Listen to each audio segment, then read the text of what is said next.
தூய மத்தேயு எழுதிய நற்செய்தியின் வாசகம் 7ஆம் அதிகாரம் 21 முதல் 29 வரை உள்ள இறை வார்த்தைகள். அக்காலத்தில் இயேசு தம் சீடரை நோக்கி கூறியது: என்னை நோக்கி ஆண்டவரே ஆண்டவரே என சொல்பவரெல்லாம் விண்ணரசுக்குள் செல்வதில்லை, மாறாக விண்ணுலகில் உள்ள என் தந்தையின் திருவுளத்தின்படி செயல்படுபவரே செல்வர்.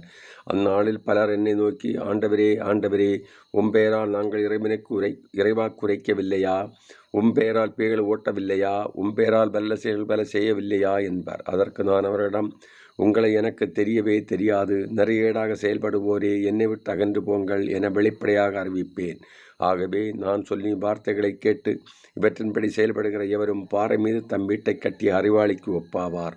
மழை பெய்தது, 6 பெருக்கெடுத்து ஓடியது, பெருங்காற்று வீசியது, அவை அவ்வீட்டின் மேல் மோதியும் அது விழவில்லை, ஏனெனில் பாறையின் மீது அதன் அடித்தளம் இடப்பட்டிருந்தது. நான் சொல்லும் இந்த வார்த்தைகளை கேட்டு இவற்றின்படி செயல்படாத எவரும் மணல் மீது தம் வீட்டை கட்டிய அறிவிலிக்கு ஒப்பாவார். மழை பெய்தது, 6 பெருக்கெடுத்தோடியது, பெருங்காற்று வீசியது, அவை அவ்வீட்டை தாக்க அது விழுந்தது. இவ்வாறு பேரழிவு நேர்ந்தது. இயேசு இவ்வாறு உரையாற்றி முடித்தபோது அவரது போதனையை கேட்ட மக்கள் கூட்டத்தினர் வியப்பில் ஆழ்ந்தனர்.